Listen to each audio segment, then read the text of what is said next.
Our top story of the day, the president's remarks on Friday night and his tweets both last night and this morning. I want to bring in our fair and balanced political panel to weigh in. Josh Kimbrell is a contributor with the Red State. Elizabeth Gore is a Democratic strategist. Thank you both for joining us on a very busy news day. I certainly had a number of policy matters that I had planned for us to talk about. But Josh, I want to start with you. We already saw members of the NFL reacting today, some of them taking knees, linking arms. I want to ask you, where do you think this is going? Well, you know, people keep saying that President Trump's politicized the NFL, but frankly, the NFL has been politicized for quite a long time. I go back to 2016, whenever the Dallas Cowboys wanted to put a police unity sticker on their helmets. The NFL told them they couldn't do it. 2016, also in Georgia, Governor Nathan Deal was debating with the legislature about religious liberty protections in that state. The NFL, Roger Goodell, said, we're pulling out of Georgia, maybe pull out of Atlanta if they do this.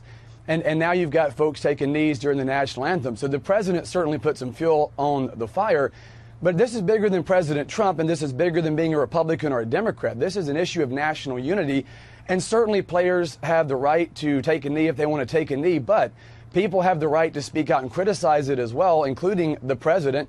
And frankly, a lot of Americans, myself included, we watch the NFL take positions seemingly against the police in Dallas. We see them get involved in a political debate in Georgia, and then suddenly they come out and are very indignant that Americans are angry about the fact people are taking a knee. And frankly, Americans like me look at that and say, no wonder the NFL's ratings are tanking. And we hope at some point the political correct nonsense can end and we can just enjoy a football game without a side of politics. Okay, Elizabeth, I want to give you the opportunity to respond. Josh brought up a good point that the NFL has been politicized for some time, but sports, of course, is meant to unify. We know that politics divides. There's not really much right now that brings people together when it comes to politics. But at the same time, it seems like the waters are getting muddied here, that the two are really becoming one. Well, I would say that the president has been able to unify the players and the owners in the NFL, which, I think a lot of us never thought we'd see happen. And they've unified against his comments because, frankly, this isn't what the president should be focused on.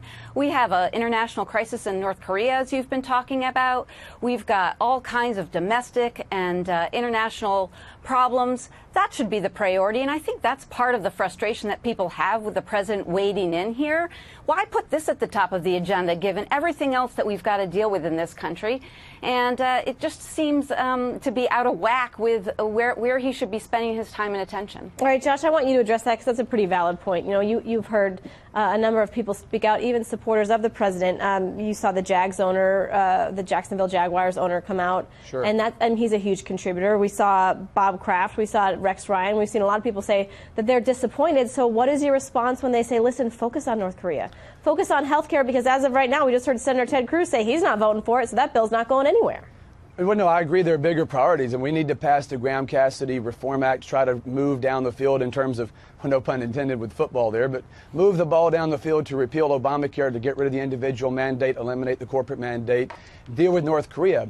That being said, this works both ways. The president certainly should not make this the top of the national agenda, but he said something at a rally. It was a rally for Luther Strange in Alabama. What he said, it was red meat to an audience that was fired up.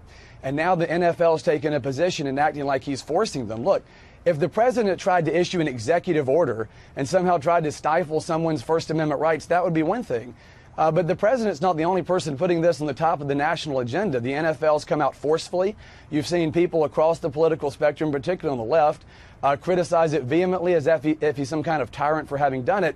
I agree there are bigger issues. I do think we need to worry about health care reform. We do need to worry about North Korea. But this is an issue of political correctness that's been going on for an awfully long time, and the president isn't the only culprit here in terms of making this the big distraction that it's turned out to be. Okay, I want to pause just for a moment for both of you. We have some brand new video coming in. We talked a lot about how some of the teams are responding, and the Pittsburgh Steelers, for example, said they weren't going to come out in the field at all. And in fact, we have that fresh video. I want you guys to take a look, and I'll get your response, Elizabeth.